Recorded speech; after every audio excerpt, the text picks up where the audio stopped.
A maioria das pessoas acha que a intimidade começa no quarto, mas na verdade ela não começa ali. A intimidade é na verdade uma consequência do relacionamento como um todo, ou seja, de como vocês interagem, de como vocês levam a vida de vocês, a rotina ordinária de vocês, como vocês se tratam, como vocês conversam, enfim, é uma somatória de todas essas coisas que vai levar para um determinado resultado. E é importante a gente entender que essa intimidade ela vai ser construída ou destruída todos os dias, a partir dos nossos comportamentos com o nosso marido, com a nossa esposa, na nossa vida cotidiana. E na verdade são coisas pequenas que vão afastando o casal aos poucos, que vai desconectando, que vai literalmente tirando essa intimidade aos poucos. E nesse vídeo eu quero te falar sobre 5 coisas que podem estar presentes na sua vida, na sua rotina cotidiana com o seu marido e que talvez você não tenha percebido,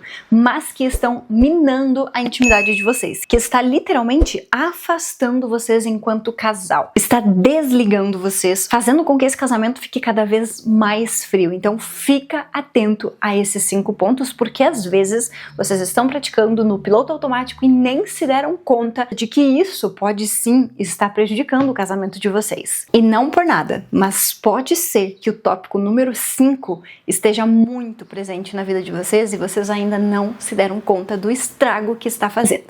Então fica aqui comigo até o final para você identificar e já corrigir se for o caso. E o primeiro ponto é justamente a falta de conexão no dia a dia.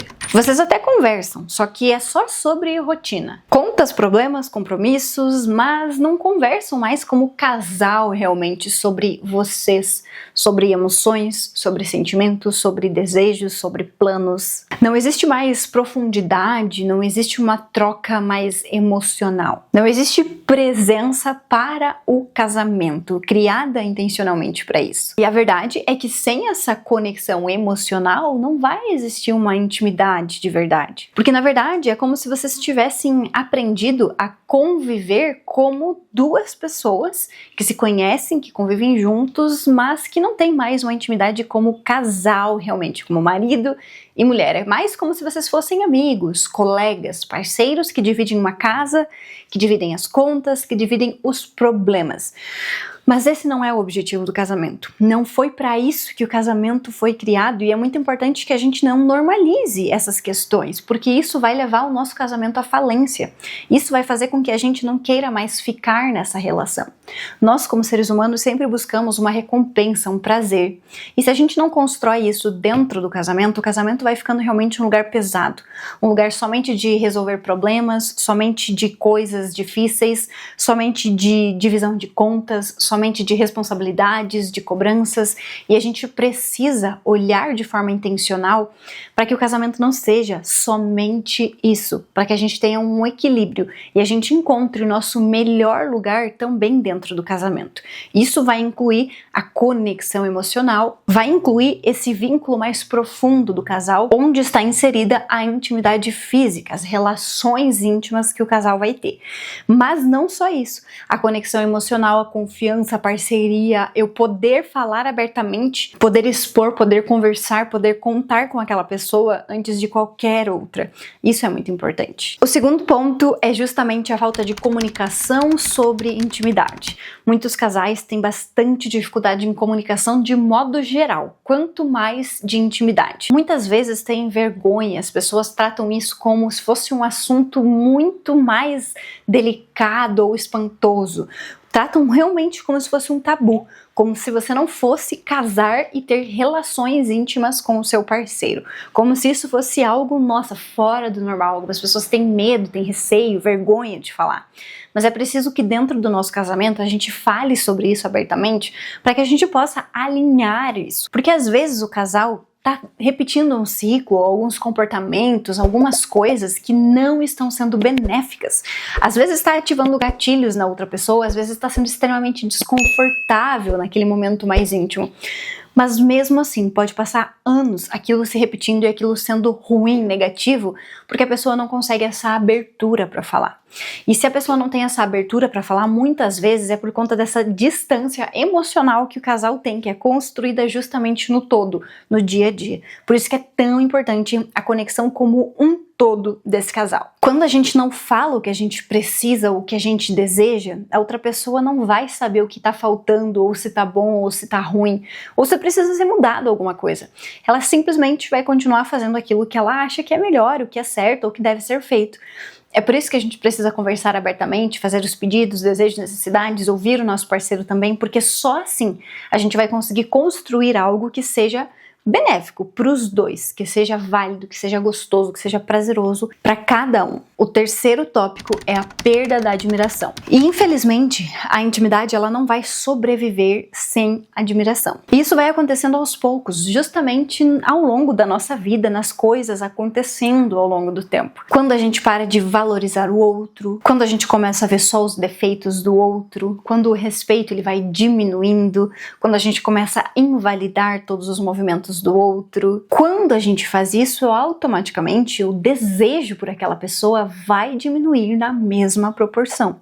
Afinal de contas, eu estou evidenciando os pontos negativos ou aquelas coisas que eu não gosto, os pontos que eu não admiro, que eu não concordo, que eu não gostaria que existissem. E aí, obviamente que o desejo ele precisa de coisas opostas a isso. Então, se eu estou evidenciando coisas negativas, esse desejo ele vai diminuir por essa pessoa, porque é como se eu não conseguisse encontrar coisas para admirar e para desejar aquela pessoa. Porque literalmente o desejo não é só físico, ele é emocional e ele é uma somatória de várias coisas.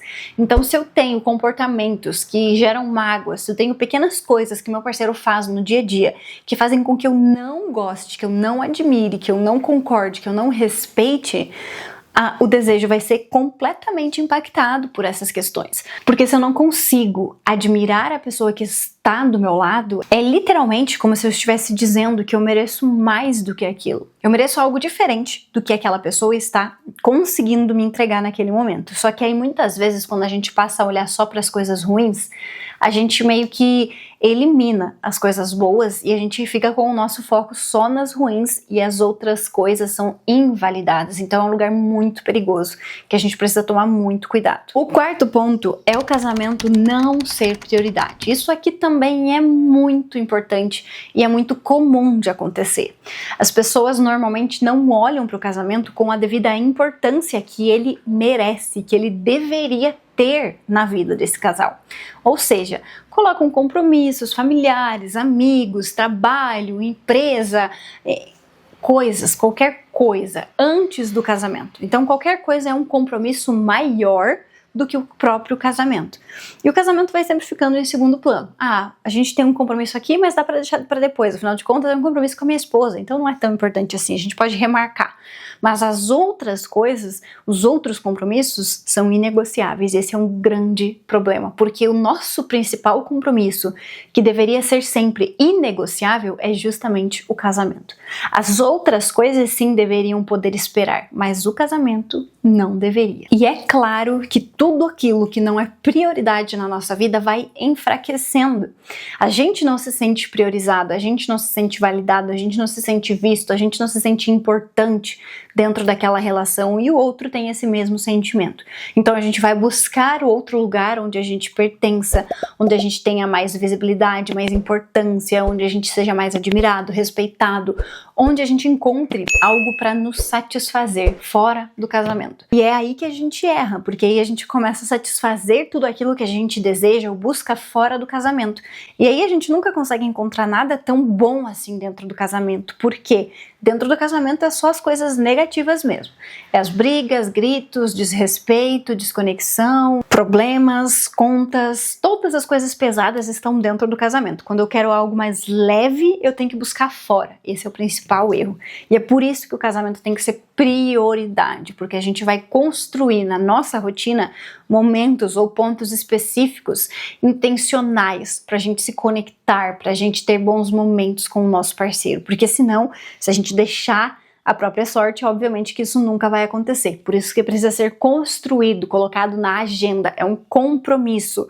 todo dia, toda semana, todo mês. Sempre a gente deve ter ali esses momentos de manutenção, de conexão desse relacionamento. E o quinto ponto que talvez possa estar presente no seu relacionamento e possa estar contribuindo para que ele esteja desconectado e você ainda não tenha percebido, é justamente o excesso de distrações. E aqui a gente fala literalmente sobre várias coisas. É o celular, é as redes sociais, são os jogos, são os filmes, as séries, é o trabalho, é o cansaço, enfim, existe um leque aqui bem grande de distrações que estão roubando a nossa atenção, que estão roubando o nosso tempo, a nossa energia, e a gente está deixando que isso tudo sugue aquilo que a gente tem ali de tempo de sobra, tempo livre ou de tempo para hobby. E o problema em si não é nem a gente consumir tudo isso. O problema é quando essas coisas estão ocupando o lugar do nosso casamento. Os momentos que eu tenho livre, os momentos que eu poderia estar desfrutando com o meu marido, eu estou imersa nessas distrações. Eu estou colocando todo o meu tempo e minha energia ali. E aí meu casamento simplesmente está ficando de lado. A gente não conversa, a gente não tem conexão genuína, porque a gente está sempre com o celular, com o computador, com uma TV, com alguma tela ali com a gente o tempo todo. Então a gente não ouve o outro, a gente não tem paciência, a gente não se conecta, a gente não conversa, a gente não tem momentos ali sem ter algum estímulo entre a gente. E o casamento vai enfraquecendo cada vez mais por conta disso, vai perdendo espaço. É como se existisse tantas outras coisas muito mais interessantes que o casamento não. Afinal de contas é sempre a mesma coisa e o casamento vai ficando cada vez mais de lado. E isso, obviamente, que é muito perigoso. Então a gente não pode deixar que o celular ou qualquer distração que a gente tenha roube o lugar que é precioso, que é do nosso casamento, que é do nosso marido, que é da nossa esposa, que é de fazer a manutenção, a construção daquilo que a gente deseja viver. Afinal de contas, a gente vive o relacionamento que a gente constrói. A gente vive aquilo que a gente planta diariamente. Então, se a gente planta coisas boas, a gente colhe bons resultados no casamento. Se a gente planta indiferença, se a gente não prioriza, se a gente vai deixando para depois, a gente vai colher desconexão e insatisfação no nosso casamento. É uma conta simples. A gente vai colher o resultado daquilo que a gente está produzindo no nosso casamento. Porque na verdade, se você deseja viver um casamento com conexão, com desejo, com intimidade, é preciso que você saia do piloto automático e comece a ser intencional com a sua relação. Porque o relacionamento não se mantém sozinho. Na verdade, ele vai responder diretamente àquilo que você escolhe viver dentro dele. Eu espero que esse vídeo tenha te ajudado de alguma forma. Se você identificou alguma dessas 5 coisas que estão presentes no seu casamento, busque alinhar o quanto antes, porque definitivamente essas pequenas coisas do dia a dia vão minando o nosso casamento e quando a gente vê, nós já temos um estrago muito grande, então a gente precisa agir o quanto antes. Se você gostou desse vídeo, deixa um like aqui para me sinalizar. Se você ainda não é inscrito aqui nesse canal, já se inscreve para você não perder nenhum conteúdo novo que eu trago por aqui. Muito obrigada pela sua atenção, um beijo e até o próximo.